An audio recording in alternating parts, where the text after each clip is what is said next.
insult tuzaladi deganimizda juda ko'p odam xayrixohlik bilan ishimizga rivoj tilab o'zlarini tilaklarini bildirishdi, ammo ba'zilar negativ fikr bildirishyapti-da. Nimaga desangiz, mening aytayotgan takliflarimga qarshi fikr bildirmoqchi bo'lishyapti. Bundaylardan bittasi menga aynan o'zining insult ekanligini aytdi va u odamda o'sha chap tomonda miyada tromb paydo bo'lgan va o'sha trombni operatsiya qilib olib tashlangan. Ammo u o'sha insult holatidan chiqmagan. Oradan 3 yil o'tgan.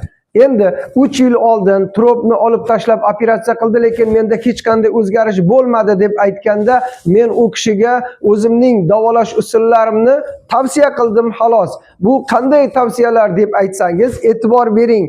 Insultlardan tuzalish uchun sizlarga yaxshi tavsiya. Birinchi o'rinda uning ichaklarini tozalab olamiz. Insult bo'lgan odamning ichaklari tozalab olinadi.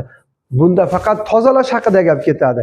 Ichaklar tozalanadi, undan keyin o'pka tozalanadi, vena qon tomirlar tozalanadi, buyrak tozalanadi, xo'p, jigar tozalanadi, o't qopi tozalanadi, limfa bezlari, limfa drenajlari tozalanadi, yurak tozalanadi.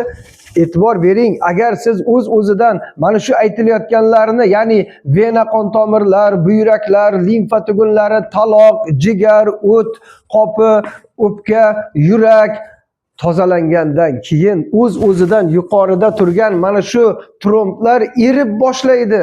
Qon suyulgandan keyin o'sha suyuq qonning o'zi yuqoriga chiqib insultni organizmning o'zini davolab bera oladi. Faqat uni tashqi tomondan biz qo'llab-quvvatlab turishimiz kerak. Ya'ni klizma qilishlik, hijama qilishlik, zuluk qo'yishlik, asalariga chaqtirishlik, ichki tozalovlar yoki o'sha berilayotgan ba'zi bir giyohlar, mana shularni bemorning holatiga qarab berilsa, yoshi, jinsi hammasi inobatga olib to'liq qarov qilinsa va ovqatlari tartibga olinsa, albatta insult davo topadi.